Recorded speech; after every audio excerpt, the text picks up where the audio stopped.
Assalamualaikum warahmatullahi wabarakatuh.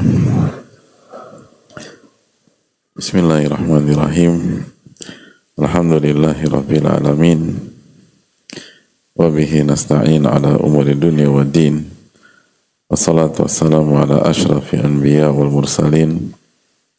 Wa ala alihi wa sahbihi wa man sara ala nahjihi bi ihsanin ila yaumidin wa ba'd.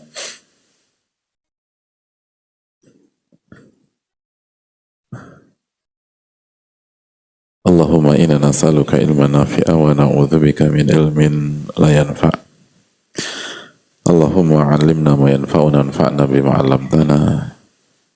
Allahumma aslih lana umurana kullaha wa aslih wulata umurina. Allahumma ansurna wal muslimina al mazlumina fi Filistin wa fi kulli makan. Allahumma ati nufusana taqwaha wa zakkiha wa anta khairu man zakkaha. Hadirin yang Allah muliakan, alhamdulillah kita panjatkan puji dan syukur kita kepada Allah Tabaraka wa Ta'ala atas nikmat yang Allah berikan kepada kita sehingga kita bisa kembali bersua di kesempatan kali ini setelah libur cukup lama, dan ini adalah perjumpaan kita pertama setelah Ramadan. Taqabbalallahu minna wa minkum. Semoga Allah terima amal ibadah kita dan semoga Allah Subhanahu wa Ta'ala menjadikan kita pribadi yang bertakwa kepadanya, amin ya rabbal alamin. Sebagaimana salawat dan salam semoga tercurah kepada Rasulullah alaihi salatu wassalam beserta para keluarga, para sahabat dan orang-orang yang istiqomah berjalan di naungan sunnah beliau sampai hari kiamat kelak. Dan semoga Allah Subhanahu wa Ta'ala memberikan pertolongan kepada kita, saudara-saudara kita khusus yang terzalimi di Palestina dan berbagai macam tempat. Semoga Allah perbaiki urusan kita dan urusan pemimpin-pemimpin kita. Allah Maha mampu mengerjakan segala sesuatu. Hadirin Allah muliakan, kita akan melanjutkan materi kita bersama Tadhkiratus Sami wal Mutakallim. Terlebih lagi materi atau pembahasan kita itu sangat cocok di kondisi Syawal ini. Tapi sebelum kita masuk ke pembahasan, kembali kita ingatkan bahwa jangan sampai kita membuka dan mengurai pintalan iman dan ketakwaan yang telah kita rajut di bulan Ramadan.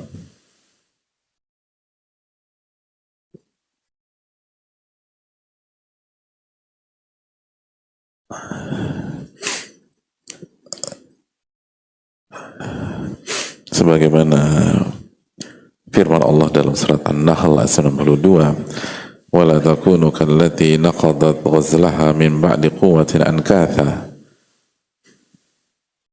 Jangan sampai kalian seperti seorang wanita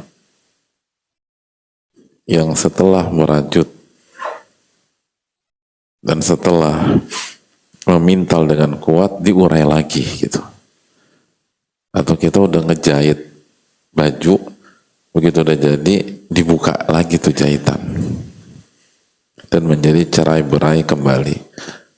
Kita udah merajut libasut taqwa selama Ramadan, lalu setelah Syawal dibuka lagi jahitannya. Tolong dijaga, dan ini nasihat buat saya pribadi dan jamaah sekalian, karena bisa dikatakan orang-orang yang tidak istiqomah di Ramadan itu karena terjatuh bahkan terpukul di bulan Syawal. Maka bulan Syawal ini sangat sangat penting hadirin. Posisinya tuh sangat menentukan gitu loh. Terlebih lagi banyak di antara kita atau sebagian kita itu lupa bahwa bulan Syawal adalah bulan ibadah, yaitu bulan apa hadirin? Bulan haji. Jadi kalau bulan Ramadan bulan puasa, bulan Syawal kita udah masuk ke bulan haji. Jadi kita berpindah dari satu ibadah rukun Islam ke ibadah rukun Islam berikutnya. Bulan haji itu bulan apa aja hadirin? Ya, silakan.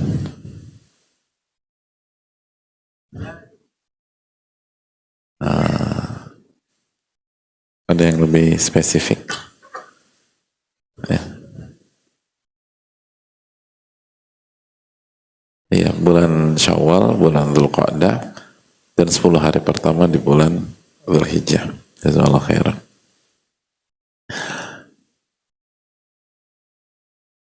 Jadi kita udah masuk ke bulan ibadah lain. Belum lagi ada puasa 6 hari Syawal.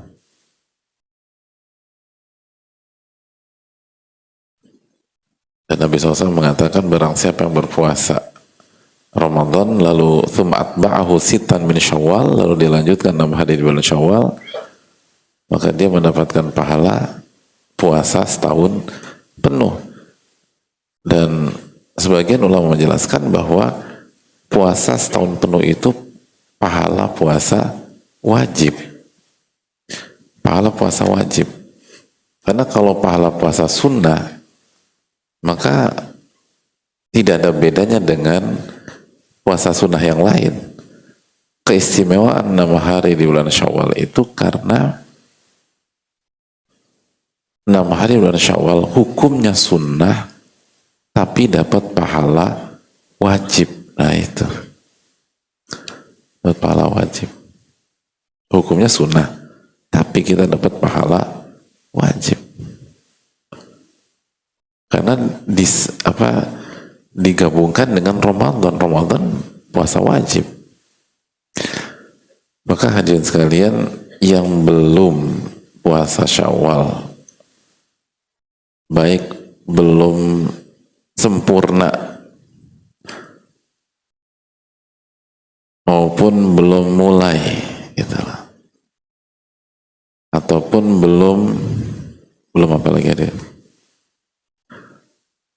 Belum tahu misalnya, mumpung masih ada waktu, lakukan segera mungkin, khususnya ibu-ibu, karena ibu-ibu akan kena period, kena haid dan lain sebagainya. Ini waktu kita nggak ada nih, dalam arti udah mepet. Jadi perjuangan kita sekarang berapa Syawal? 20 ya, ya itu.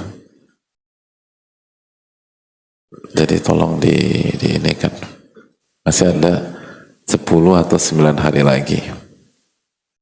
Sangat terbatas, khususnya buat ibu-ibu atau yang punya hutang puasa di Ramadan kemarin. Kalau dia ingin puasa Ramadan terlebih dahulu. Jadi ada berbagai macam rangkaian ibadah. Terus yang berikutnya, sebagian ulama seperti Syafi'iyah mengatakan bulan Syawal adalah bulan yang disunahkan untuk menikah, hadirin. Jadi masih ada 10 hari lagi. Masih ada. Tadi bicara puasa diem aja. Yang bicara nikah langsung semangat satu masjid ini. Bingung saya. Kenapa hadirin? Jadi 10 hari lagi masih ada. Kalau Allah kasih taufik dan mudahkan, cukup hadirin.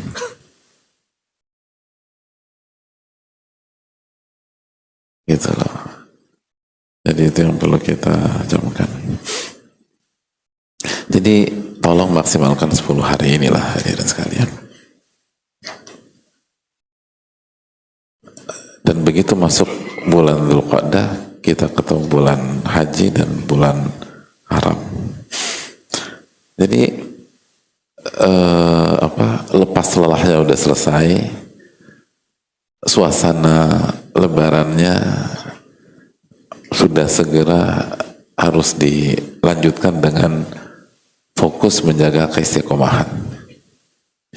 Karena seringkali kita kebablasan.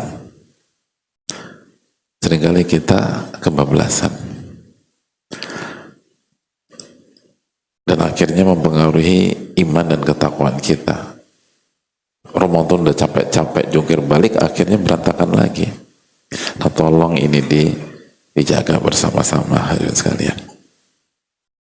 Itu poin tentang bulan Syawal, dan kita akan masuk ke apa yang disampaikan oleh Ibnu Jama'ah rahimahullah ta'ala. Siapa yang bisa baca? Wa minal akhlaqil mardiyah. Assalamualaikum. Bismillahirrahmanirrahim. Alhamdulillahi rabbil alamin.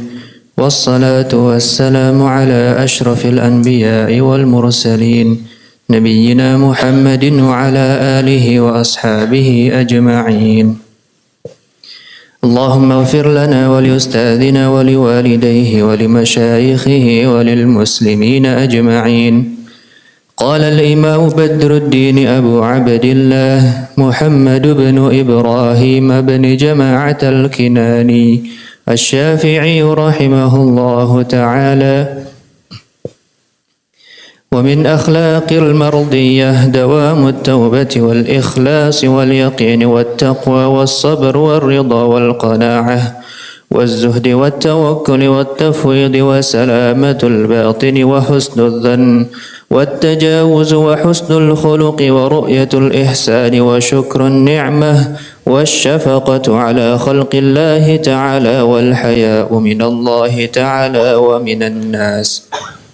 ومحبة الله تعالى هي الخصلة الجامعة لمحاسن الصفات كلها، وإنما تتحقق بمتابعة الرسول صلى الله عليه وسلم. قل إن كنتم تحبون الله فاتبعوني يحببكم الله ويغفر لكم ذنوبكم. Bismillah, alhamdulillah, wassalatu wassalamu ala rasulillah ba'd.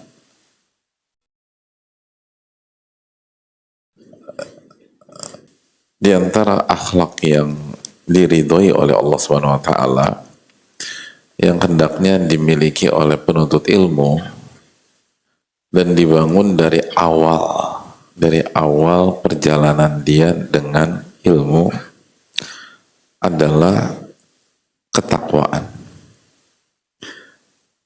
Jadi setelah senantiasa bertaubat, lalu menjaga keikhlasan, lalu membangun keyakinan, maka di antara akhlak yang diridhoi oleh Allah Subhanahu wa taala adalah ketakwaan. Sebuah sifat atau akhlak yang bukan hal baru di telinga kita.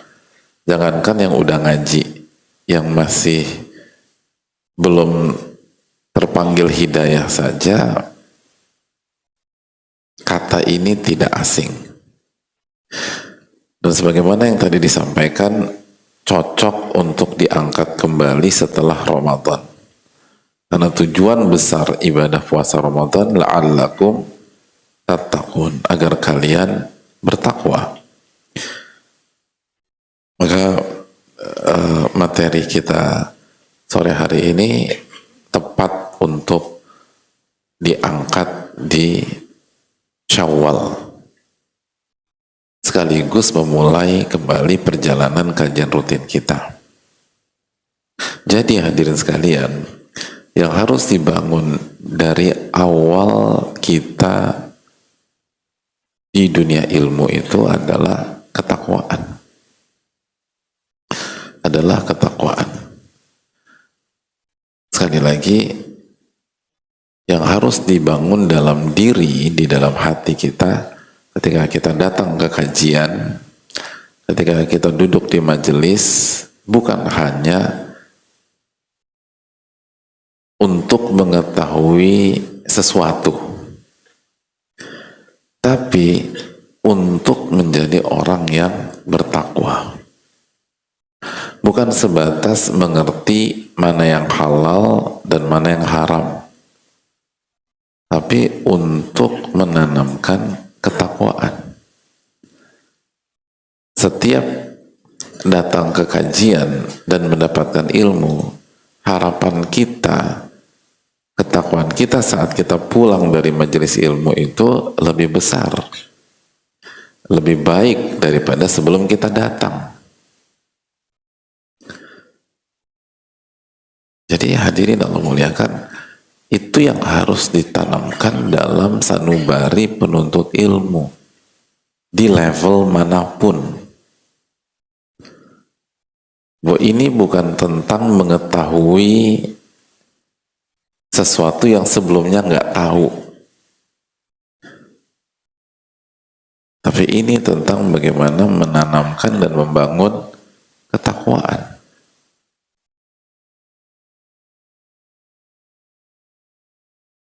Jadi hadirin Allah muliakan.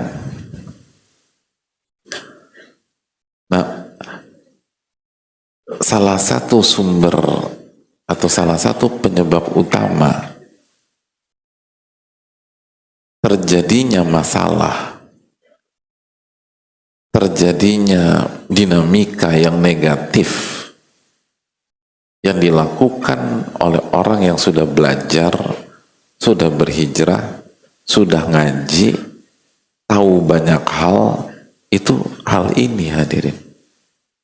Karena kita lupa tujuan awal kita belajar, dan kita lupa membangun akhlak ini dalam diri kita ketika kita belajar. Maka kalau terjadi hal seperti itu, bertahun-tahun kita ngaji itu bisa jadi nggak ada gunanya, nggak ada perkembangannya, nggak merubah karakter dan sifat kita.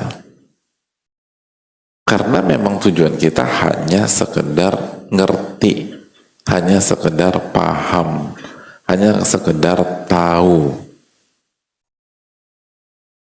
Adapun orang yang dari awal niatnya, nawaitunya adalah bukan hanya sekedar tahu, tapi bagaimana pemahaman yang saya dapatkan, pengetahuan yang saya peroleh itu menjadi ketakwaan dalam kehidupan sehari-hari, itu akan beda.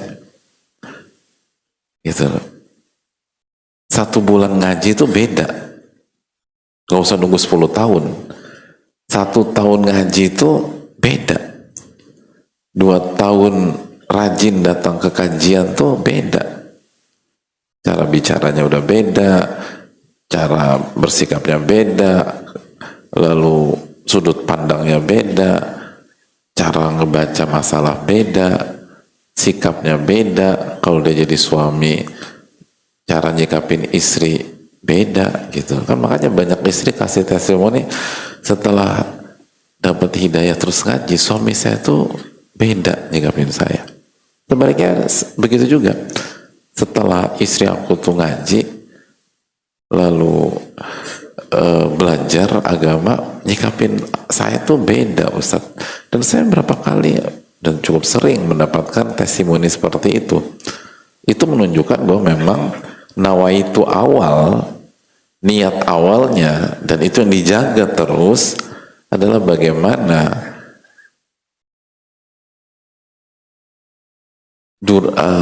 sepak terjang di dunia kajian berjalan paralel dengan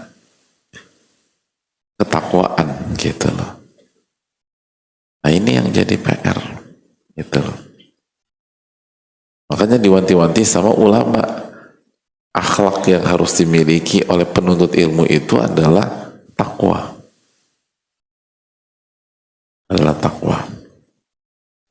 Dan bicara tentang takwa, saya rasa sudah sangat sering ya, apalagi di Ramadan.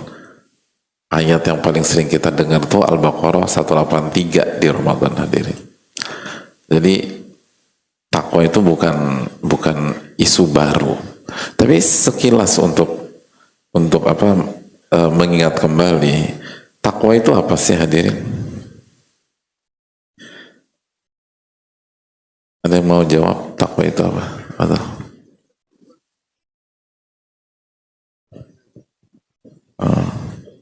ya habis aja. Hah? Apa? Oh, ada. Ada banyak ulama menjelaskan definisi takwa, dan menariknya dengan redaksi yang berbeda-beda, tapi esensinya sama, maknanya sama. Di antaranya ya tadi, menjalankan perintah dan menjauhi larangan. Itu salah satu makna takwa.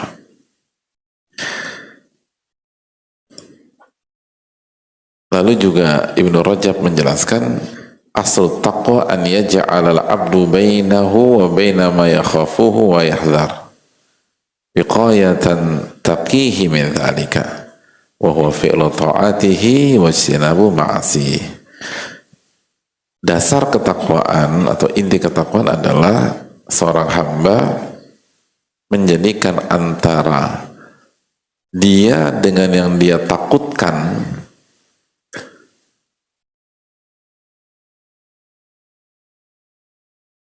jadi dia membuat atau dia menjadikan antara dia dan yang dia takutkan itu tabir, benteng yang menjaga dia dari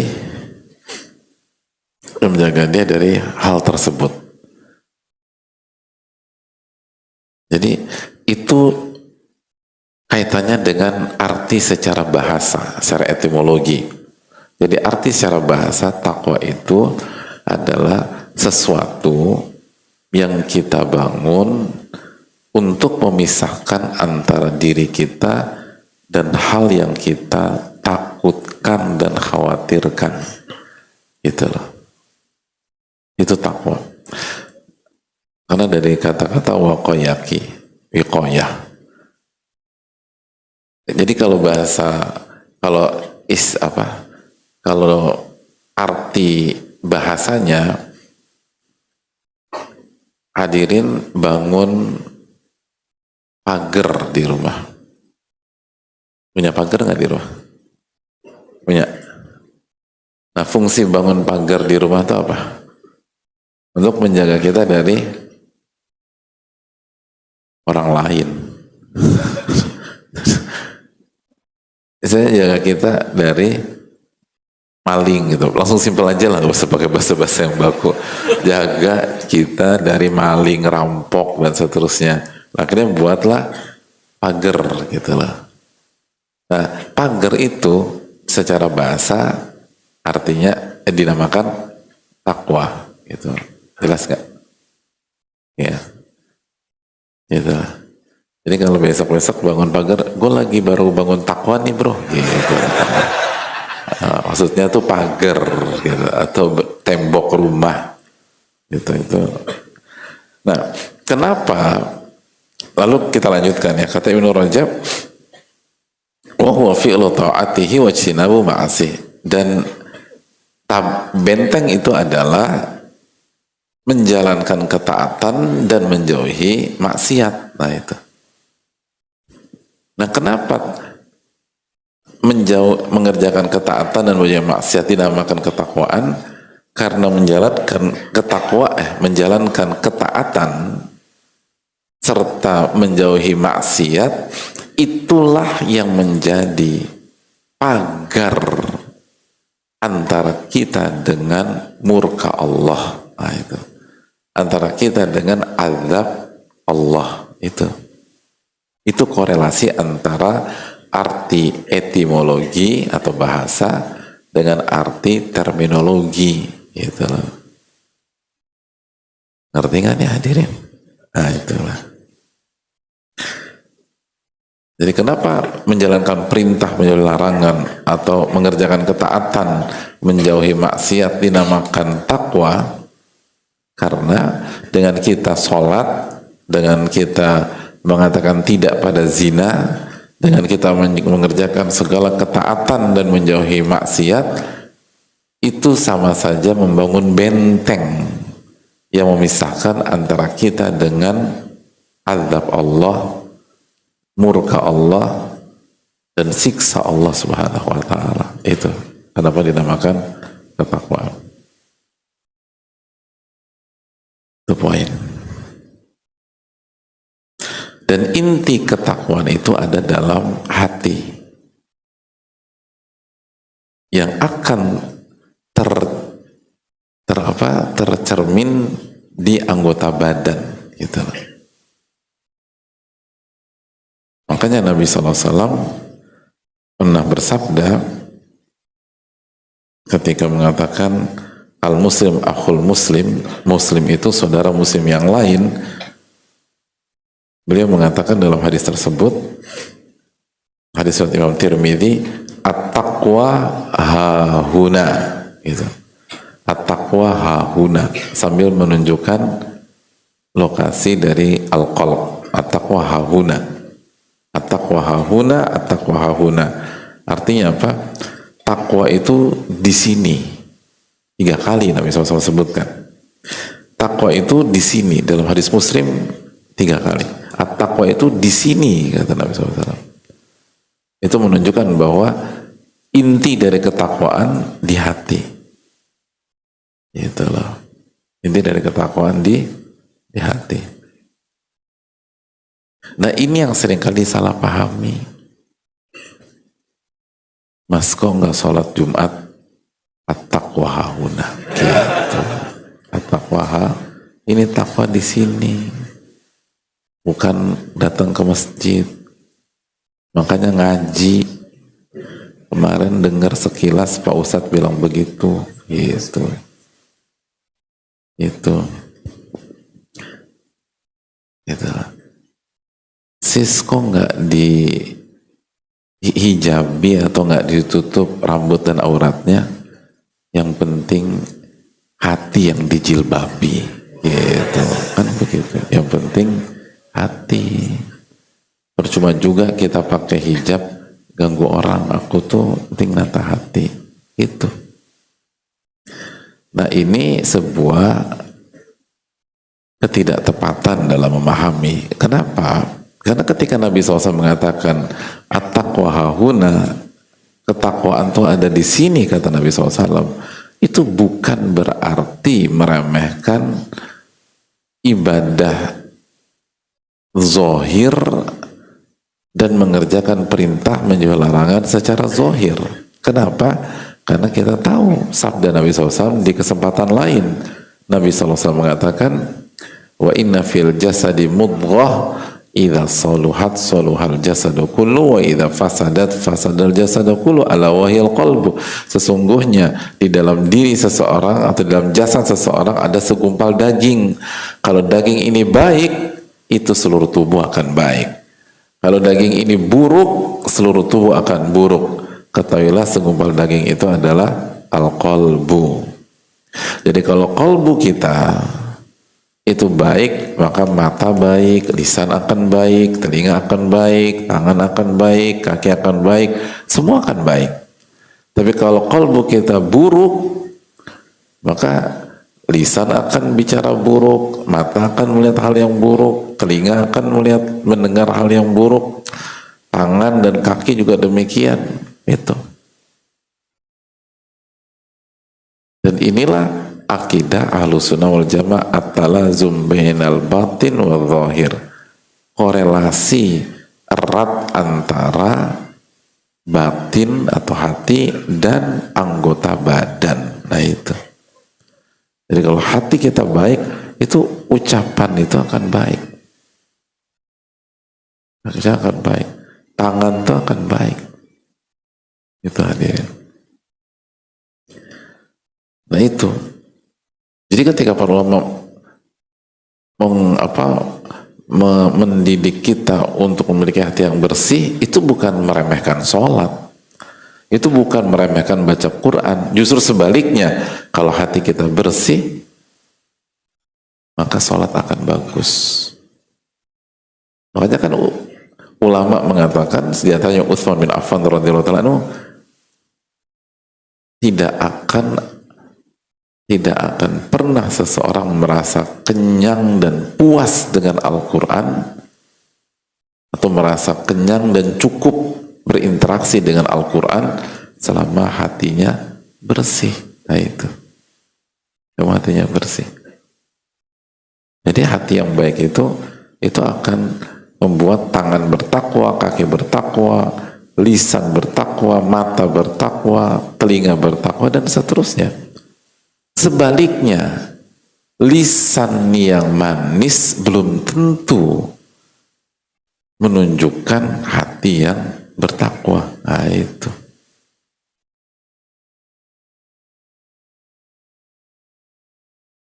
Belum tentu.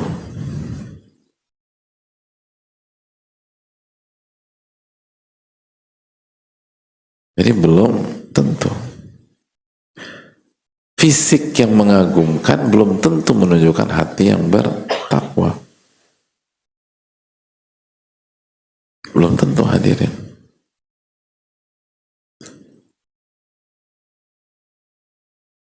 Makanya ketika Allah berfirman tentang orang-orang munafik dalam surat Al-Munafiqun ayat 4, apa kata Allah? Wa idza ra'aitahum tu'jibuka ajsamuhum. Kalau Anda melihat mereka, Anda akan kagum dengan fisik dan jasad mereka.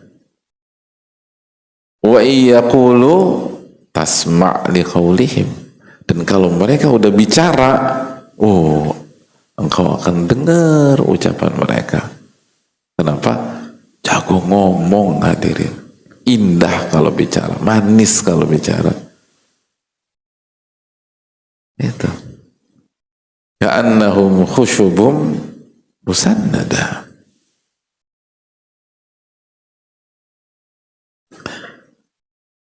Tapi nggak ada manfaatnya. Yang ada hanya kerusakan. Jadi kita kagum dengan cara bicara, cara orasi, pokoknya indah, nggak ada artinya. Yahsabuna kulla sayhatin alaihim humul adu fahdharhum. Mereka tuh musuh, hati-hati sama mereka. Qatalahumullah anna yufakun. Itu hadirin.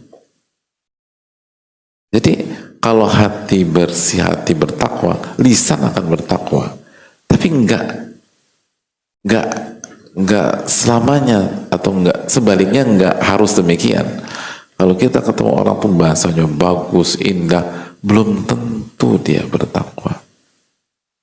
Karena ciri-ciri orang munafik sebagiannya jago-jago ngomong, hadirin. Jago-jago bicara. Jago bicara.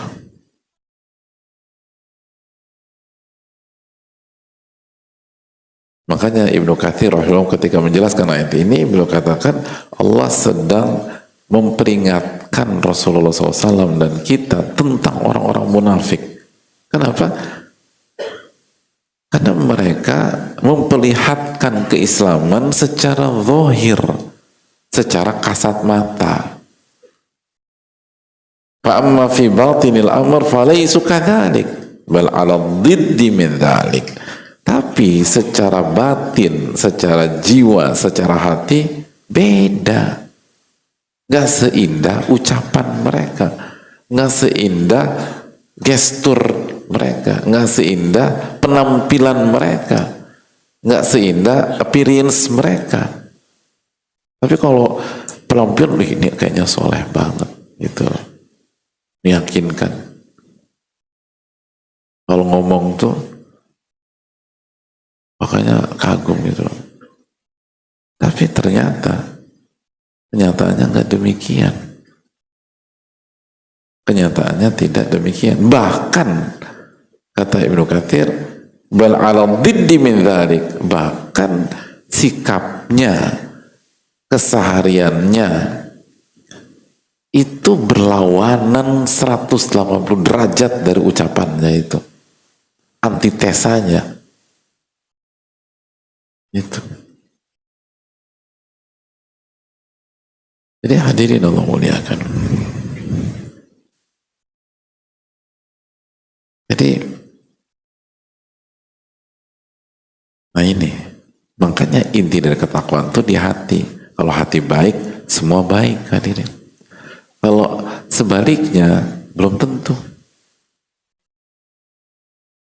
Makanya kayak kita nih, secara dan secara kasat mata kan nih kayaknya orang-orang baik semua. Dengerin, nyatet, belum tentu nih hadirin. Oh jadi kesana. Sama, yang bicara juga demikian. Sama. Kita masih harus membuktikan. Dengan apa? Dengan sikap di luar kajian. Nah itu. Di luar pintu itu. Kalau kita bisa tata hati kita, maka insya Allah yang lain akan baik. Itu hadirin. Jadi itulah kenapa ulama mengatakan inti ketakwaan itu di hati, dan itu berasal dari hadis Nabi Shallallahu Alaihi Wasallam. Jadi kalau mau jadi penuntut ilmu sejati, ini fokus. Ini fokus ke sini. Bagaimana hati itu bertakwa kepada Allah. Hadirin yang semoga Allah muliakan.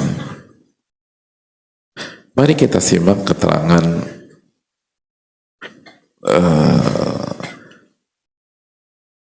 para ulama tentang masalah ketakwaan, dan mereka itu penting, sangat mementingkan masalah ini,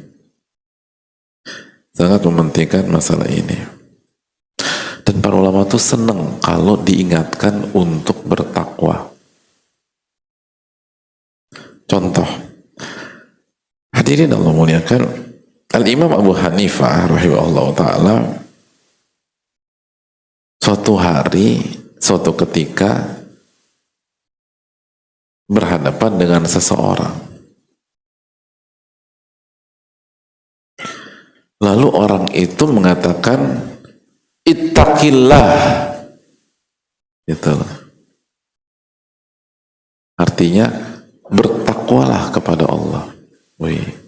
Satu dari 4 imam madhab hadirin ketemu, disampaikan ittaqillah, bertakwalah kepada Allah wahai Imam Abu Hanifah. Itulah. Antum berani nggak ketemu ulama bilang begitu? Oh, mikir kita hadirin. Atau kita baliklah, kalau ada teman ketemu kita terus dia bilang ittaqillah mas, bertakwalah kepada Allah, kira-kira perasaan kita apa? Hah? Emangnya gue salah apa? Gitu kita tuh agak tersinggung, agak baper kalau ada yang mengatakan ittaqillah. Gak semua, tapi sebagian kita tuh gak gitu. Apa yang terjadi dengan Imam Abu Hanifah?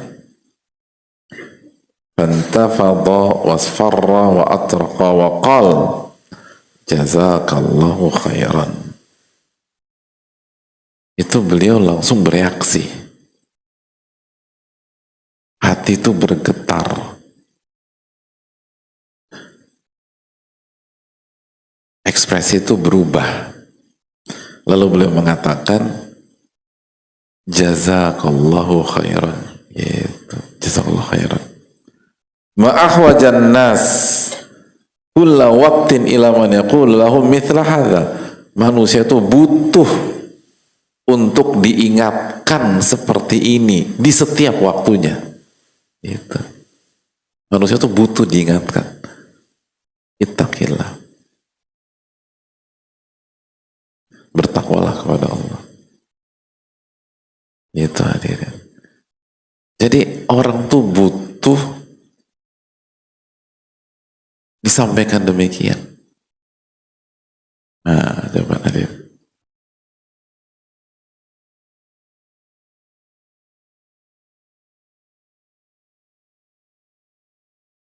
Kira-kira hadirin, kita gimana?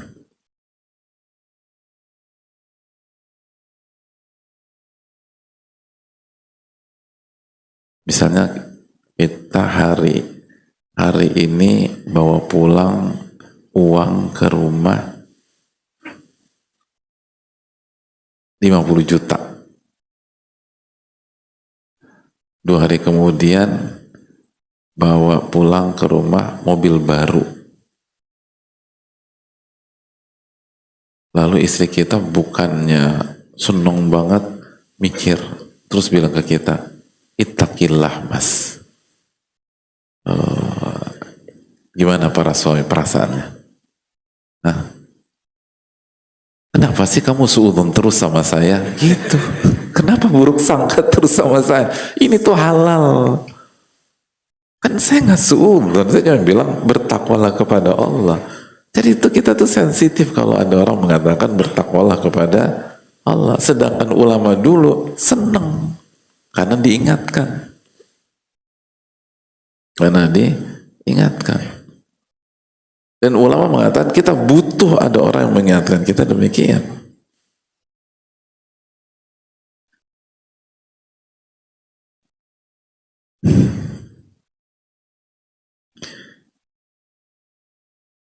Ada seorang ulama yang bernama Malik bin Asim. Ada orang mengatakan kepada beliau, kepada Malik ini, ittaqillah, bertakwa kepada Allah. Fawadu'a khaddahu bil ardi. Itu beliau langsung meletakkan pipinya ke permukaan tanah. Artinya simbol ketawaduan. Ini ekspresi pribadi untuk apa? Untuk menunjukkan ya saya merespon nasihat ini dengan positif gitu loh, nggak nyombong gitu loh, kan kayak gitu. Kalau kita bilang ittaqillah ya akhi, misalnya mas ittaqillah, kalau kita bilang emangnya gue salah apa, itu kan ada sisi apa tinggi gitu loh, merasa diri, ada merasa diri, kan gitu kan. Nah, ittaqillah, emangnya gue salah apa? Ya banyak mas gitu kan. Kan kita banyak salah. Kenapa harus ngejawab dengan itu? Nah ulama itu lebih merespon dengan mengevaluasi diri sendiri. Itu poin.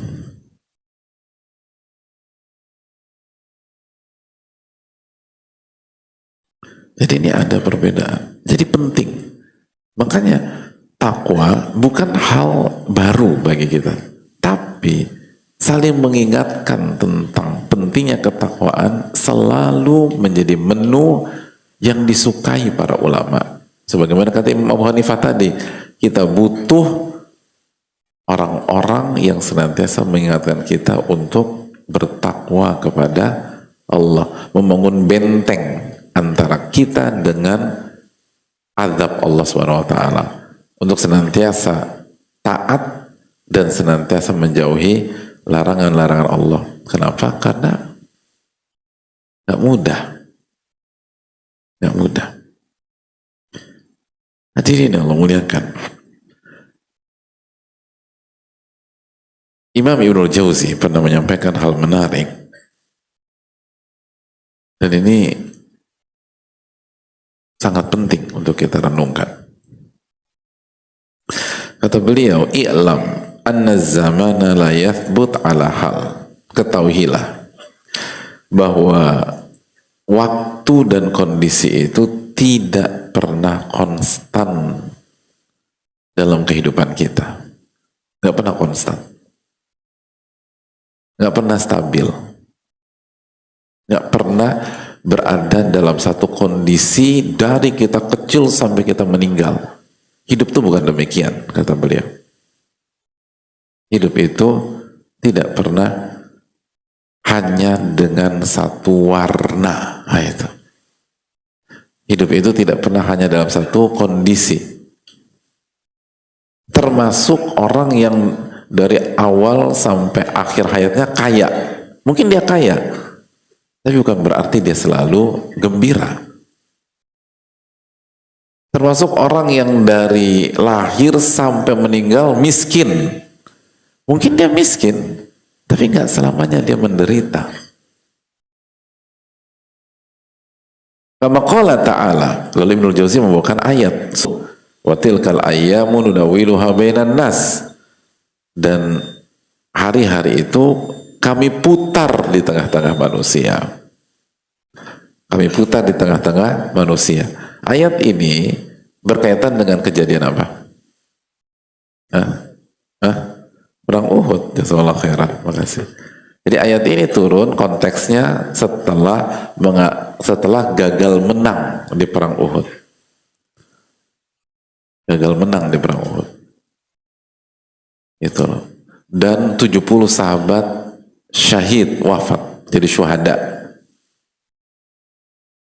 Dan baru saja melakukan blunder besar, pasukan pemanah turun tuh blunder besar. Tapi lihat bagaimana Allah Subhanahu wa taala berfirman, wa tilkal ayyam nudawiluha bainan nas. Dan hari-hari itu kami putar di tengah-tengah manusia. Maksudnya apa? Menang kalah itu biasa, kata Allah. Perang Badar kalian menang. Perang Uhud gagal menang. Biasa, itulah sunatullah. Kami putar di tengah-tengah kalian. Biasa. Perang Badar kalian tampil tanpa cacat. Sangat luar biasa. Perang Uhud sebagian kalian blunder. Wa tilkal ayyamu nudawiluha bainan nas. Biasa itu. Enak banget ya. Kalau punya bos kayak gitu tuh enak gak? Gitu. Kita pakai mobil kantor nabrak. Pucet sampai kantor, bos lagi duduk. Hancur depan. Keluar, kenapa nih? Iya tabrakan bos. Emang salah saya meleng ketika lampu merah. Kata bosnya, wa tilkal ayyamu nudawiluha bainan nas. Masya Allah. Biasa itu. Kemarin kamu fokus, hari ini meleng. Biasa. Assalamualaikum, saya mau salat asar. Oh, asik ya? Asik. Ibu-ibu di rumah melakukan kesalahan gitu loh. Melakukan kesalahan.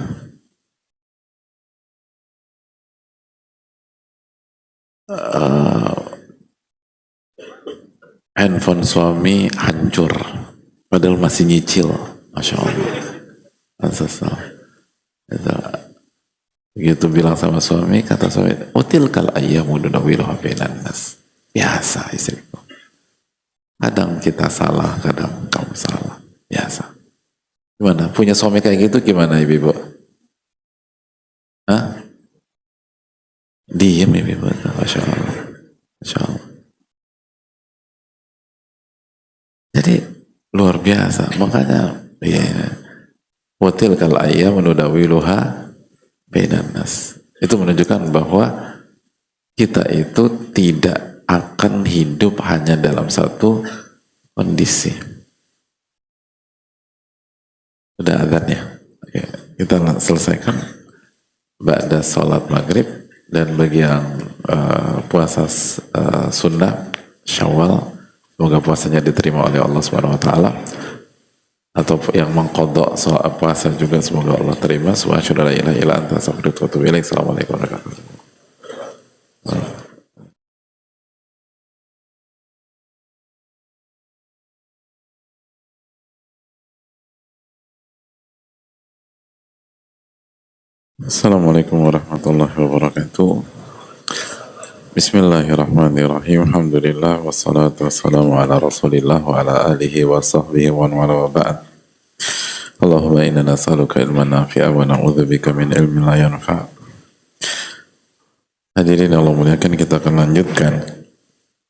Ibnu Jauzi rahimahullah ta'ala mengatakan, i'lam anna zamana la yathbut ala hal kama qala azza wa jalla wa tilkal ayyamu nudawiluha bainan nas.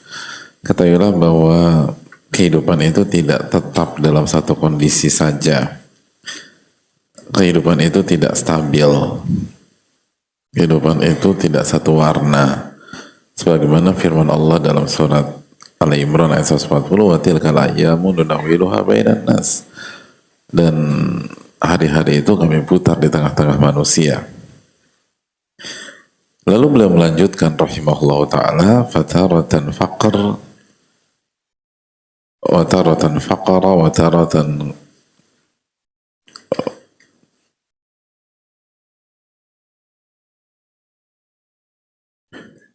فترة فقر وترة غنية وترة عز وترة ذل وترة يفرح الموالي وترة يشمت العدادي. Terkadang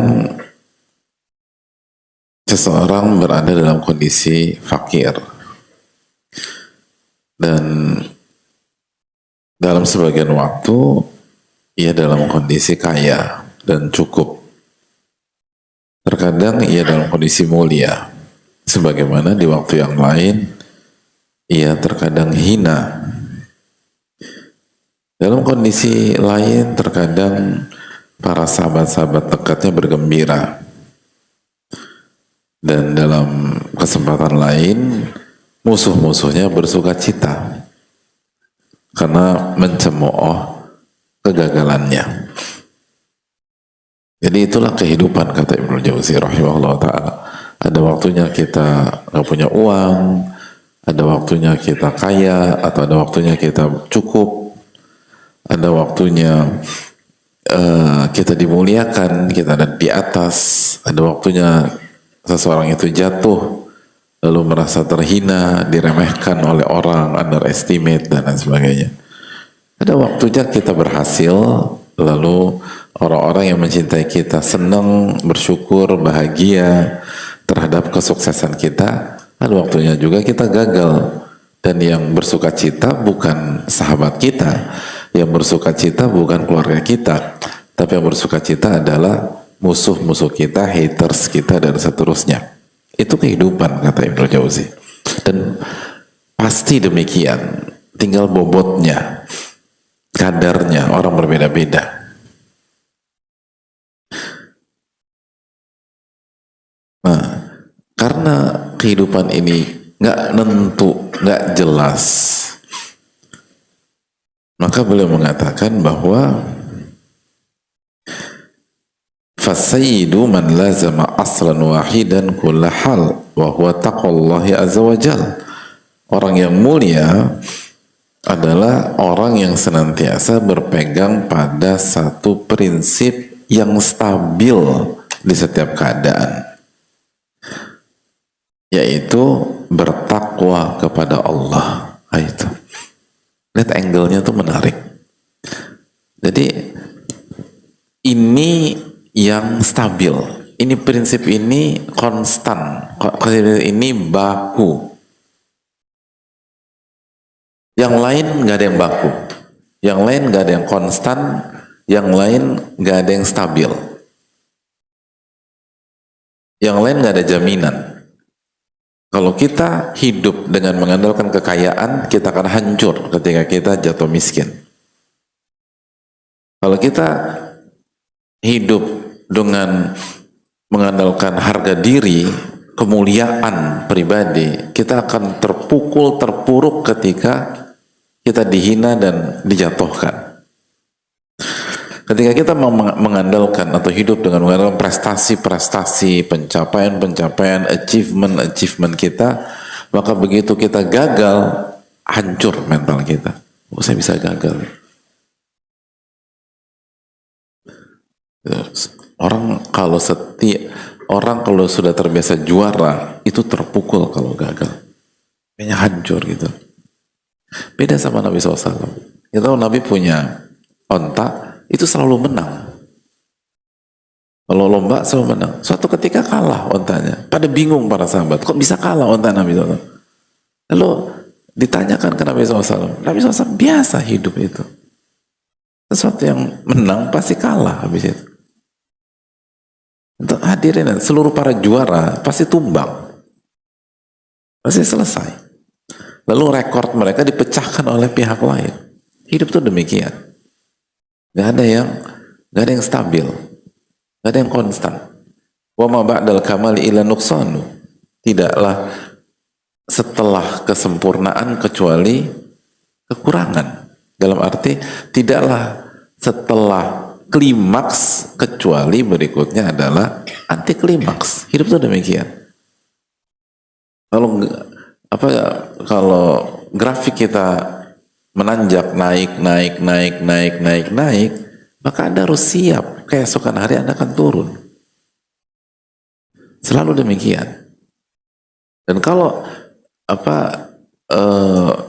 Anda atau kita hanya mengandalkan grafik kita yang naik, begitu grafik turun kita akan terpukul. Itu keliru. Itu keliru. Dan terapkan dalam setiap kondisi.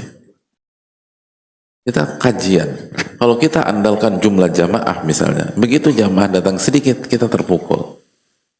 Datang sedikit kita gagal. Dan pasti akan ada waktunya datang sedikit. Gitu. Dan seterusnya.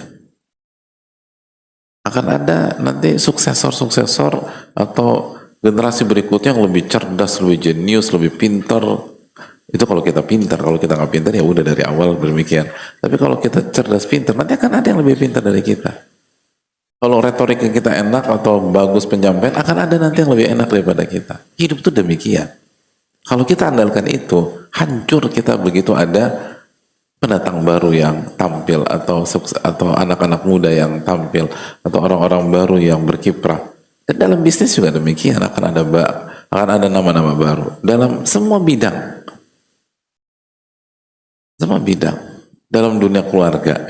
Oke, kita primadona ketika kita satu-satunya anak di keluarga kita tersebut. Tapi begitu adik kita lahir, berubah peta hadirin. Peta berubah adik kita lahir. Yang awalnya full 100% orang tua kita ke kita, sekarang harus berbagi.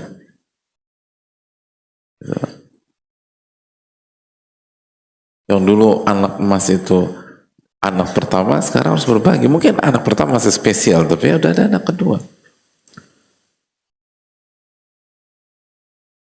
Begitu anak pertama sudah bisa mandiri, anak kedua berharap, oh sekarang giliran saya. Ibunya hamil anak ketiga, selesai. Makanya kan ada istilah prahara anak kedua. Selalu begitu. Hidup tuh begitu hadirin.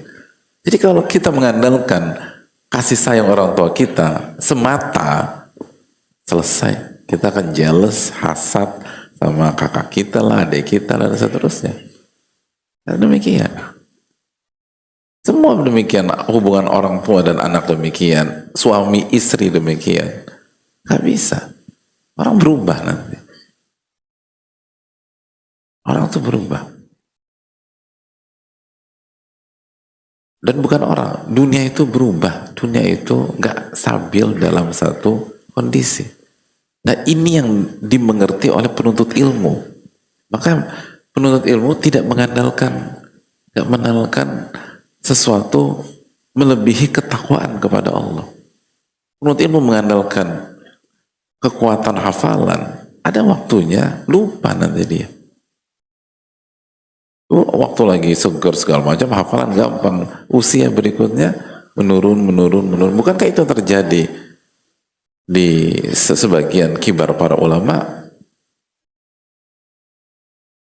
Makanya para ulama ketika hafalnya kuat, dia nggak nyatet. Begitu hafalannya sudah ini, catat. Karena tahu gitu. Makanya kan dalam ilmu hadis ada ulama-ulama perawi hadis yang kalau dia meriwayatkan dengan hafalannya, hadisnya nggak diterima. Tapi kalau dia meriwayatkan dari catatannya, hadisnya diterima. Hidup tuh demikian hadirin. Jangan mengandalkan sisi-sisi kehidupan. Kita akan nyesal.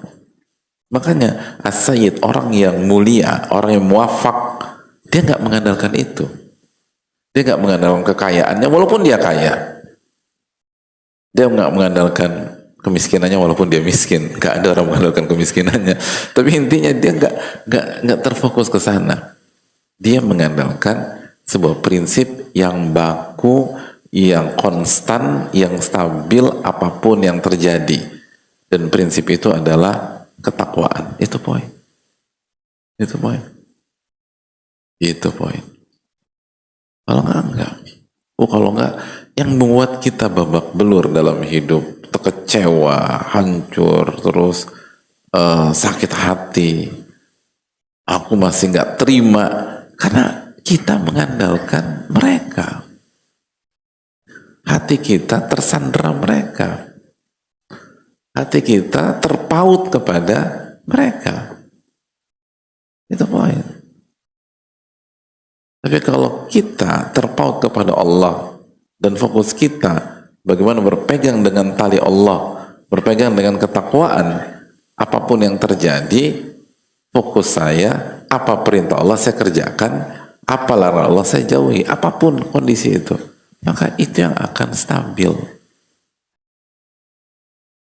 Makanya kan pertanyaan Hajar simpel, dalam kondisi genting, dalam kondisi yang hidup dan mati, Allahu amaraka bihadza. Apakah ini perintah Allah? Oh, kalau begitu saya terima. Itu poinnya. Orang-orang mulia itu demikian. Orang-orang mulia itu seperti itu. Makanya kan para sahabat atau para tabi'in ketika bertemu para sahabat kan pertanyaannya, apa nasihat Nabi SAW kalau dalam masalah seperti ini? Jadi fokusnya tuh ke sana. Karena mereka mengerti hidup dan kita nggak mengerti hidup. Walaupun kita hidup udah lama, tapi nggak ngerti-ngerti. Kenapa? Karena hidup memang nggak bisa dipecahkan dengan akal pikiran, hadirin. Biasnya tuh terlalu banyak. Dan kebenaran seringkali antitesis dari apa yang kita lihat. Apa yang kita lihat.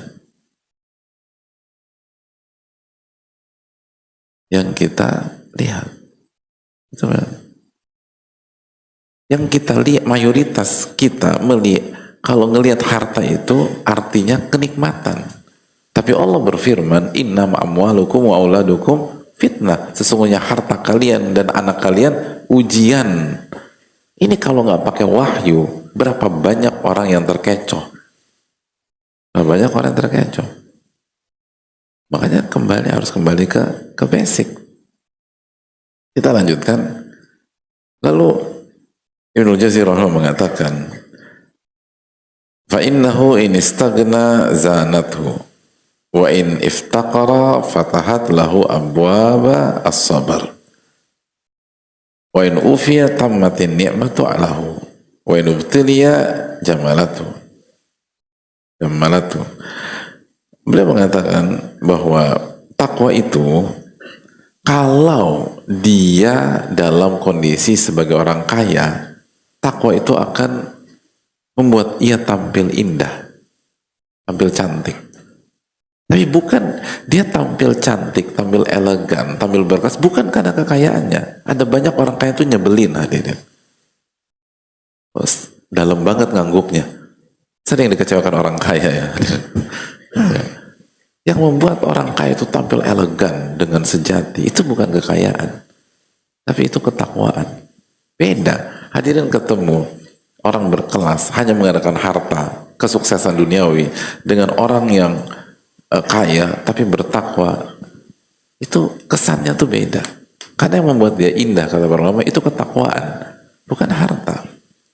Bukan harta. Lalu jika dia miskin, kata Ibnu Jauzi, kalau dia miskin, maka takwalah yang akan membuka pintu-pintu kesabaran. Kalau dia miskin, dia nggak akan jatuh. Kalau dia kaya, dia akan tampil indah. Kalau dia miskin, dia nggak akan terpuruk, dia nggak akan hancur, tapi dia akan bersabar. Jika dia sehat, maka takwa akan membuat kesehatannya itu sempurna dan produktif. Dia nggak buang-buang waktu sehatnya, dia produktif, dia bermanfaat, dia lakukan ini, dia beramal itu, dia ibadah ke sana. Waidabtuli, dan kalau dia sedang diuji atau sakit, takwa akan membuat dia tampil elegan, tampil indah, tampil cantik, tampil cantik. Walaupun dia lagi sakit, walaupun dia lagi terpuruk, dia bisa tampil cantik. Itu ketakwaan. Dan ini menarik hadirin. Ini menarik. Wala yadurruhu in nazala bihi zaman aw sa'ud aw a'rahu aw ashba'ah aw aja'ah. Lianna jami'a tilkal asya tazul wa tataghayyar. Ini menarik sekali kata beliau. Sehingga waktu dan keadaan apapun itu tidak akan mencelakakan dia. Tidak akan. Kenapa? Karena waktu itu akan turun dan naik. Kondisi itu akan turun naik. Pasang surut. Dan apapun yang terjadi, orang yang bertakwa itu nggak akan hancur. Nggak akan celaka.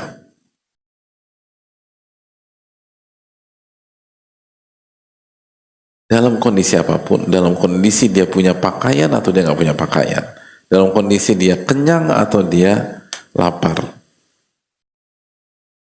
Karena semua itu akan berlalu dan berubah. Sedangkan takwa tidak. Takwa aslus salamah. Takwa itu adalah dasar dari keselamatan. Yang lain itu berubah. Makanya kan ada banyak ucapan uang akan merubah seseorang. Gitu. Sebenarnya uang nggak merubah seseorang. Uang akan menyingkap seseorang, itu poinnya. Bukan merubah. Karena uang itu ujian fisika bukan merubah hadirin sekalian. Ujian fisika menyingkap selama ini belajar apa enggak, itu masalahnya. Benar enggak? Apa setelah ujian fisika hadirin tambah ganteng? Kan enggak berubah. Apakah setelah ujian fisika jadi mulus segala macam? Enggak berubah kita. Ujian tuh enggak berubah. Ujian menyingkap. Oh ternyata selama ini nggak ngerti, selama ini nggak belajar gitu lah. Selama ini casingnya aja kesannya pinter padahal enggak. Itu ujian. Selama ini yang diandalkan adalah harta, bukan ketakwaan. Itu menyingkap. Hadirin Allah muliakan. Tapi takwa adalah dasar dari keselamatan. Harisun layanam. Takwa itu penjaga kita yang nggak pernah tidur. Ya'khudhu bil yad indal athrah. Dan dia takwa itu hadirin yang akan menggandeng tangan kita ketika kita tergelincir. Begitu kita terjatuh, dia akan megangin tangan kita. Sehingga kita nggak akan terprosok jauh. Kita langsung istighfar, langsung taubat, langsung memperbaiki diri. Itu takwa. Jadi sangat indah penjabaran para ulama. Jadi takwa itu dasar keselamatan. Dan dia nggak pernah tidur. Dia akan jagain kita di saat kita kaya, di saat kita miskin, di saat kita punya uang, di saat kita nggak punya uang, di saat kita jomblo, di saat kita punya pasangan. Itu akan ngejaga. Makanya sekali lagi itu tadi orang yang bertakwa nggak berubah ininya, kualitasnya tuh nggak berubah. Kalau pas dia kaya raya gitu, jadi kekayaan tuh nggak akan menyilaukan, nggak akan itu tadi bahasa orang berubah dia karena udah sukses, enggak, tetap aja pribadinya demikian. Atau kemiskinan atau masalah nggak akan merubah dia. Ada orang ketika lagi diuji nggak mau ketemu orang hadirin, padahal dia harus ketemu, dia harus hadir karena itu bagian dari aktivitas kesehariannya. Tapi karena dia lagi kena musibah, kena masalah segala macam, nggak mau, menghindar. Kenapa? Malu. Orang bertakwa tidak. Nabi SAW itu nggak demikian. Nabi SAW nggak demikian. Padahal difitnah selama 13 tahun di kota Makkah. Dicaci maki, biasa aja, nanti ketemu ini, ketemu itu, ketemu segala macam. Nah, makanya kan kenapa dia lagi malu ketemu orang karena dia lagi ada masalah, diomongin atau difitnah, atau itu mungkin skandal yang benar. Bukan, dia malu itu bukan karena dia diomongin atau aibnya diungkap. Dia nggak mau ketemu orang karena tersingkap bahwa selama ini dia tidak berpegang pada ketakwaan, tapi dia berpegang pada opini publik. Maka begitu opini berubah tentang dia, dia goncang, hadirin. Misalnya demikian. Ketika dia berpegang pada opini teman-temannya, opini lingkungannya, maka begitu itu diuji, digoyang-goyangin sama Allah, maka dia nggak berani. Semua demikian. Atau begitu ada sebagian pihak setelah hijrah itu nggak mau mulai dari nol karena malu kalau ketemu teman-temannya yang dulu gitu loh. Ada orang ketika jualan makanan kaki lima itu pada saat mantan pegawainya beli pakai masker, hadirin, gitu loh. Nggak mau kelihatan, malu dilihat sama mantan karyawannya. Bos sekarang, mantan bosnya jualan gorengan atau jualan batagor atau jualan dimsum dan seterusnya. Dia malu bukan karena ketemu, sebenarnya dia malu bukan karena ketemu mantan karyawan, dia malu karena selama ini dia berpegang bukan dengan ketakwaan. Walaupun casingnya sudah hijrah, tapi sejatinya kan tadi kita takwa tuh di sini, hadirin. Inti ketakwaan di kolom, bukan di casing kita hijrah atau tidak. Artinya bisa jadi penampilan kita sudah hijrah, tapi kolom kita masih tersandera oleh dunia atau hal-hal yang berkaitan dengan duniawi tersebut, sehingga goncang dia nggak mau ketemu, nggak enak gitu, malu, nutup gitu loh. Lalu cari pakai topi langsung tutup begini gitu loh. Padahal yang tadinya ketawa, kenapa? Mantan karyawannya mau beli tahu isi gitu loh. Malu dia, masa gimana, apa kata dunia gitu loh. Apa kata dunia, kaurnya cuma 3, hadirin, apa kata dunia. Tapi kan itu masalahnya, manusia itu kalau ada isu di tengah lingkungannya, dan lingkungannya sedikit, itu seakan-akan satu dia ngomongin dia, satu dunia ngomongin dia. Padahal yang ngomongin dia cuman tetangga sebelah kanan, tetangga sebelah kiri, depan, belakang, tanah kosong. Jadi cuma 3 doang gitu loh. Tapi seakan-akan satu dunia sampai Afrika ngomongin dia. Akhirnya malu ketemu tukang sayur, malu ketemu ini segala macam, ya begitu. Atau pas lagi jatuh, dulu dia kaya, sekarang dia miskin, dia malu ketemu orang, itu semua bukan, dia nggak mau ketemu orang bukan karena dia jatuh miskin, bukan. Ada banyak orang miskin pede-pede aja, bener nggak, hadirin? Iya, buktinya siapa? Saya, Pak Ustadz, gitu. Santai, miskin biasa, mau miskin mau kaya. Kan para sahabat kita belajar gak pernah minder karena kemiskinan. Kalaupun cemburu sama orang kaya, bukan cemburu karena kekayaannya, cemburu karena kok orang kaya tetap sholat, kok orang kaya bisa infak, kita nggak bisa infak, orang kaya bisa haji, saya nggak bisa haji, orang kaya bisa umroh, kok saya nggak bisa umroh. Adapun masalah kekayaan, masalah uang, masalah harta, apa yang dia cemburukan? Orang kaya kan dihisap dengan harta tersebut. Masa kita cemburu karena hisap tersebut? Oleh karena itu yang perlu kita camkan. Kita dijagain terus gitu. Falazim litaqwa fi kulli hal. Maka berpeganglah dengan ketakwaan apapun yang terjadi. Apapun terjadi ini nggak boleh hilang. Apapun yang terjadi. Fa innaka la tara fi dhiq ila sa'ah wa fil marad ila al-afiyah. Hadza naqduha al-ajil wal ajil ma'lum. Ini menarik sekali kata beliau rahimahullah taala. Maka berpeganglah dengan ketakwaan dalam setiap kondisi. Karena engkau tidaklah, kalau kalian bertakwa, kalau anda bertakwa kata para ulama, tidaklah anda melihat kondisi yang, atau dalam kondisi yang sempit, dalam kondisi yang berat, tidaklah anda melihat kecuali kelapangan. Dan dalam kondisi sakit, anda tidak akan melihat kecuali keselamatan.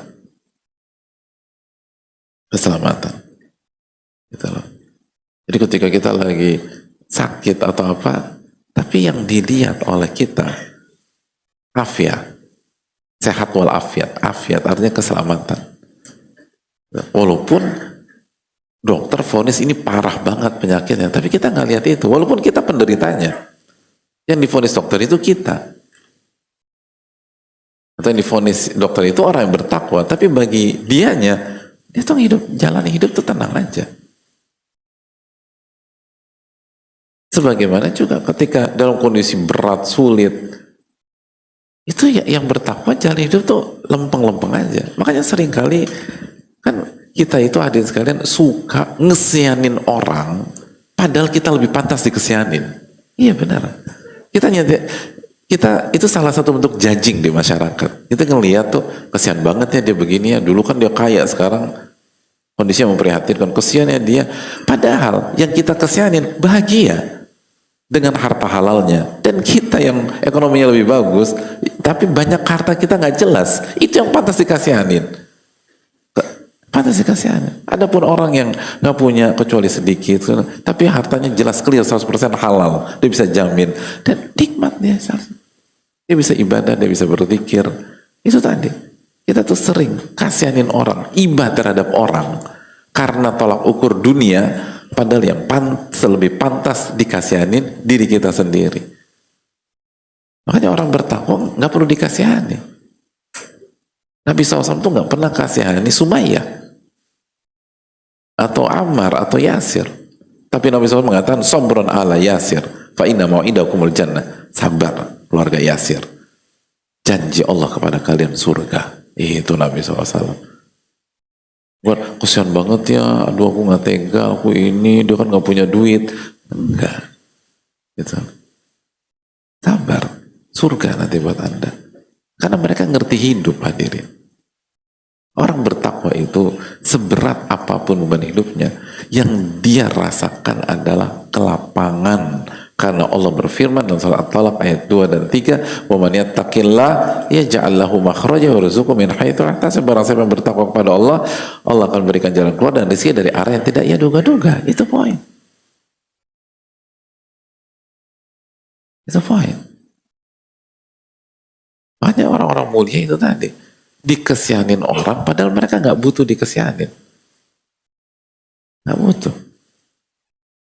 Orang-orang berkelas ya, secara dunia saja itu bisa mengatakan ketika dikesianin oleh orang, ketika diibai oleh orang-orang terdekat. Ada orang sukses secara dunia mengatakan gini, ketika keluarga besarnya menawarkan bantuan karena dianggap miskin atau dianggap bangkrut, nggak punya duit segala macam, dan dia bisa mengatakan gini, dan ini kisah nyata, dia bisa mengatakan gini, bantu saya dengan tidak bantu saya. Gak usah kesianin saya, bantu saya. Caranya gimana? Gak usah bantu saya akan berjuang sendiri dengan Allah. Itu sukses secara dunia. Gimana orang bertakwa? Yang perlu dikasihani itu orang yang gak bertakwa, dia gak beribadah kepada Allah, dia punya harta tapi gak bersyukur. Itu yang lebih pantas kalau kita bicara bab kasihan, karena dia akan dihisap sama Allah, dia akan ditanya setiap rupiah gitu. Itu poin. Orang yang misalnya sedang kena musibah, baik itu harta atau status sosial atau diomongin segala macam, kalau dia sabar, itu kan dia dapat pahala unlimited. Innama yuwaffas sabiruna ajrahum bighairi hisab. Sesungguhnya Allah memberikan ganjaran kepada orang yang bersabar tanpa batas. Lah kok orang lagi dapat pahala tanpa batas, kita kesianin secara negatif ya, gitu. Betul, kita harus bantu orang susah. Tapi lihat konteks yang saya sampaikan bukan itu. Konteks yang saya sampaikan adalah seringkali kita menyimpulkan seseorang atau judging kepada seseorang dan dasarnya adalah status duniawinya, harta duniawinya, lalu kedudukan secara duniawi. Kita nggak melihat secara ketakwaan. Dan itu terjadi termasuk bagi kita-kita yang sudah belajar dan sudah ngaji. Tapi mindset kita masih sama dengan ahli dunia. Harusnya kalau udah belajar, sudut pandang kita itu di atas ketakwaan. Di atas ketakwaan. Makanya ulama itu kan kita udah katakan ada yang kaya, ada yang miskin, dan yang miskin itu pilihan hidup, itu pilihan hidup. Artinya kalau mereka mau kaya, insya Allah bisa. Imam Ahmad tadi kalau mau kaya gampangnya minta ampun hadirin. Imam Ahmad 1 juta hadis hafal, pemilik satu atau orang nomor 1 dalam madhab Hanabilah, punya madhab fikih. Itu artinya punya murid, bukan satu, bukan dua, yang sangat loyal kepada beliau, yang siap memberikan apa aja buat beliau. Kalau mau kaya bisa, tapi beliau nggak mau. Sebagaimana sebagian ulama kaya. Jadi mereka tuh seperti itu dalam menghadapi kehidupan. Nah, ini yang harus kita resapi. Apalagi kita keluar dari Ramadan, lalu akan menata 11 bulan ke depan. Sebelum insya Allah akan ketemu Ramadan lagi. Ini harus di-set. Jangan sampai takwa kita hanya sebatas ibadah-ibadah musiman, ritual, lalu tidak ada dampaknya dalam kehidupan kita sehari-hari, tidak ada dampaknya dalam iman dan ketakwaan kita. Apalagi ini penting, apalagi kondisi lagi nggak kondusif bagi banyak kita, kondisi finansial, kondisi ekonomi kita lagi seperti yang jamaah ketahui. Maka inilah dasar dari menyikapi itu semua. Sehingga kita nggak terombang ambing, sehingga kita nggak mengikuti arus yang sebenarnya nggak membuat kita dekat sama Allah juga. Justru sebaliknya, arus yang membuat kita jauh dari Allah. Dan kita yakin bahwa kondisi ini nggak akan selama-lamanya. Dunia itu tidak stabil. Ada kalanya di atas, ada kalanya di bawah. Ada kalanya lagi kondisi lagi bagus, perekonomian lagi kuat, ada perekonomian lagi lemah. Selalu demikian. Maka fokus pada pondasi yang tidak pernah salah dan tidak pernah berubah, tidak pernah inkonsisten, karena ia selalu konsisten, selalu stabil, selalu kokoh, dan pondasi itu adalah ketakwaan. Wa tazawwadu fa inna khairi zadi taqwa, dan berbenah dan berbekallah, karena sebaik-baik bekal adalah ketakwaan. Itu poin. Allahu ta'ala bisawab. Kita buka sedikit waktu untuk sesi tanya jawab. Wassalamualaikum warahmatullahi wabarakatuh.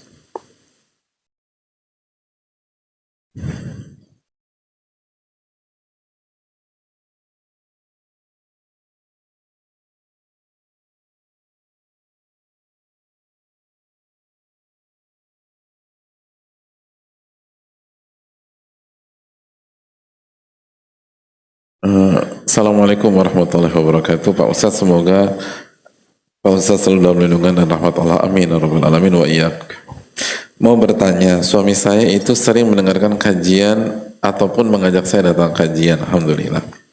Sholatnya pun nggak pernah tinggal. Sholat sunnah pun dilakukan. Bisa dibilang suami soleh dari luar. Aduh. Ya dalamnya juga lah insya Allah. Tapi ketika di rumah dengan istri, itu masih tidak menggambarkan sebagaimana yang diajarkan. Bahkan saat tertentu, muka istrinya yang memang bentuknya sudah seperti itu pun bisa menjadi masalah.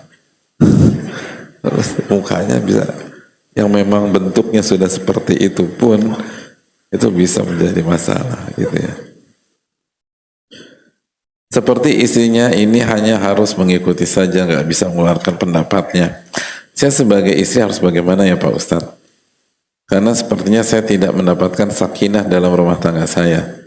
Terima kasih sebelumnya Pak Ustadz. Assalamualaikum warahmatullahi wabarakatuh. Ya, jazakallahu khair atas pertanyaannya. Hadirin Allah muliakan, pernikahan itu atau peran dari suami bukan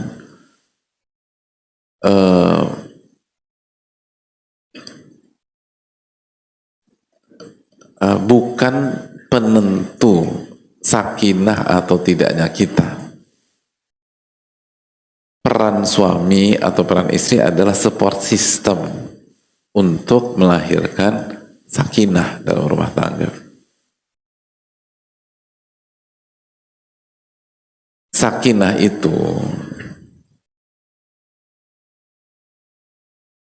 faktor penentunya adalah ketakwaan, bukan performa suami atau performa istri kita.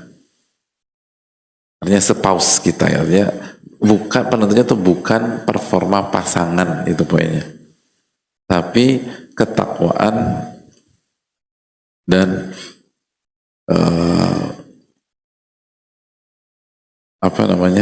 dan keimanan seseorang.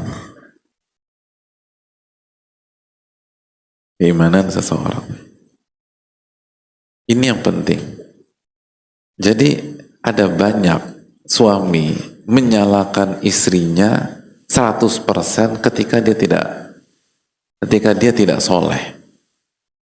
Ketika dia tidak mendapatkan sakinah.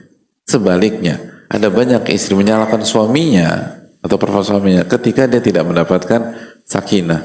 Padahal ketika Allah bicara sakinah, contohnya dalam surat Al-Fatah ayat 18, Allah mengatakan fa'alima ma fi qulubihim fa'anzala sakinata alaihim. Itu poin.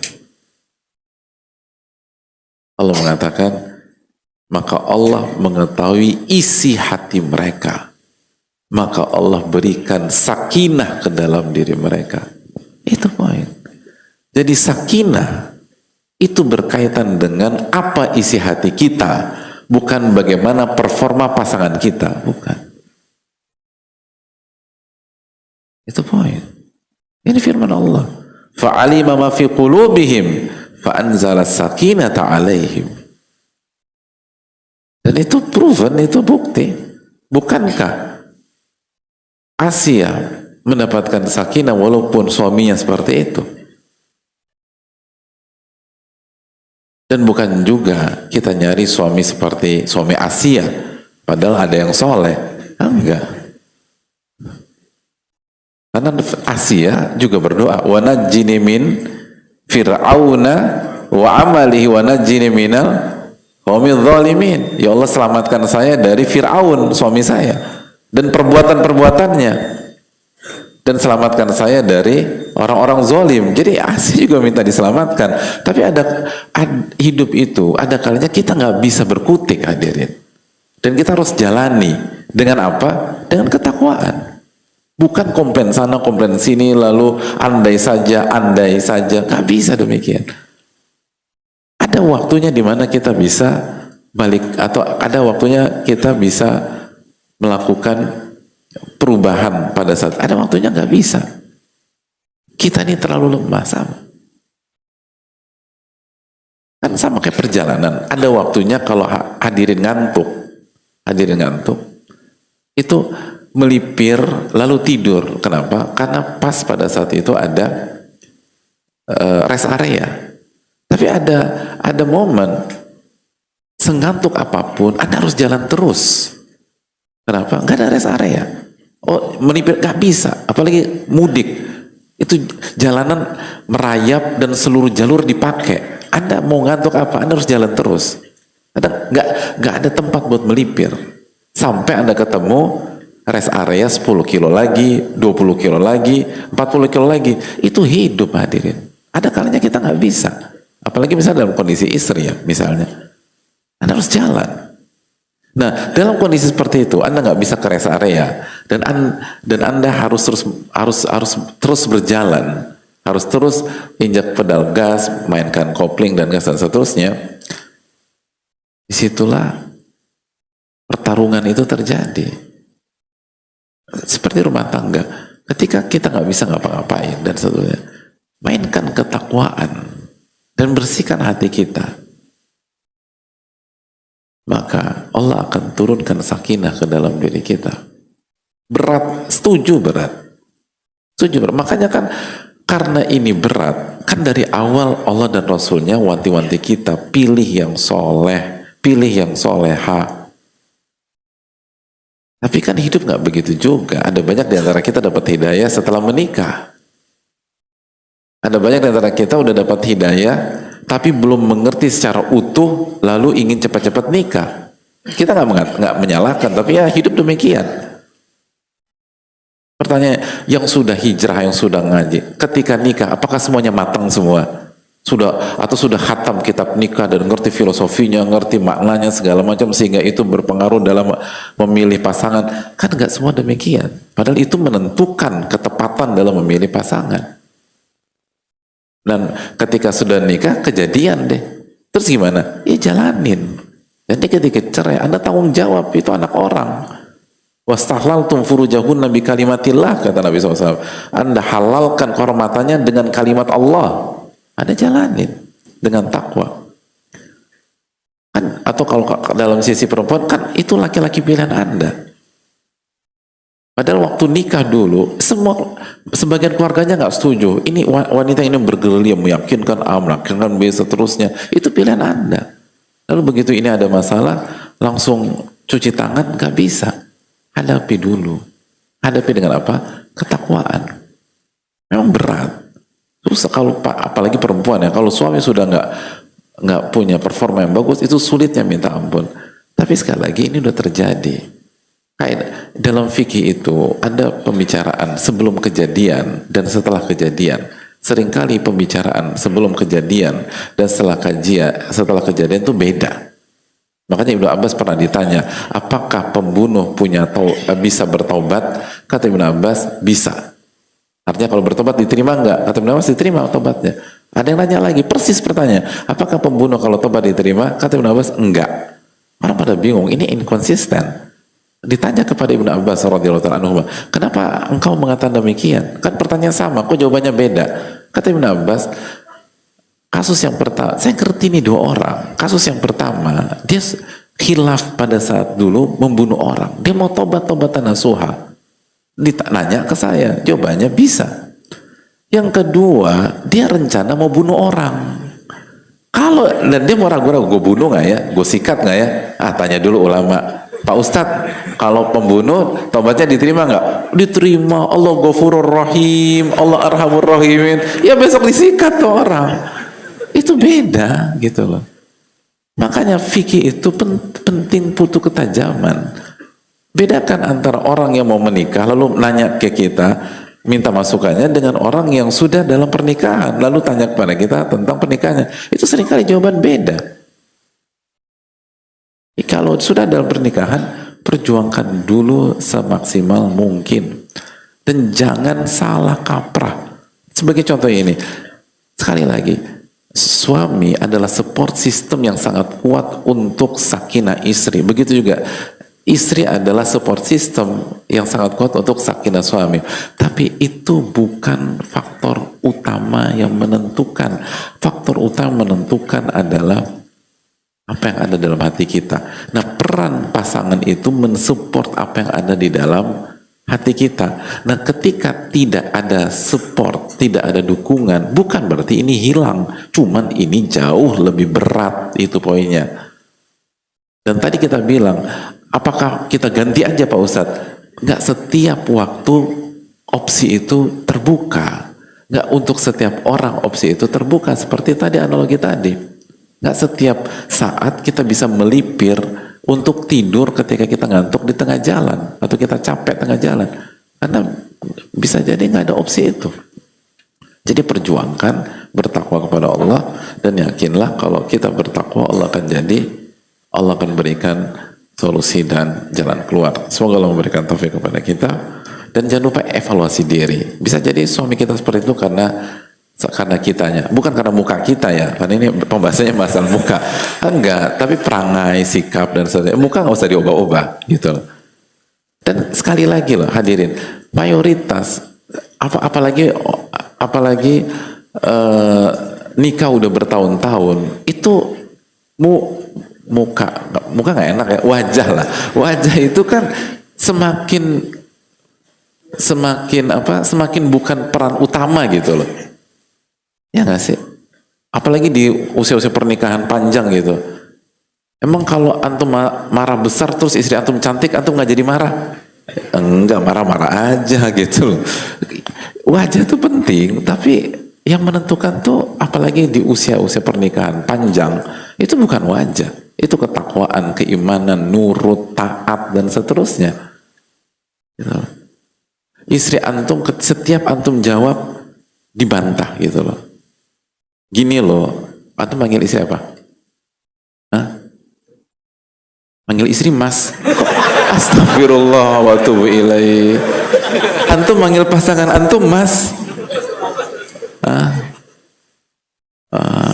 Ya Allah, nggak mungkin nama istrinya Imas, harus baik sangka.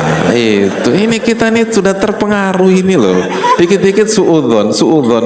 Ini mungkin nama istrinya Imas, jadi panggilannya Mas gitu. Misalnya kita ajarin istri kita, dibantah, dibalikin. Terus kata istri, makanya jadi laki mikir, pakai otak, gitu. Jangan bodoh terus.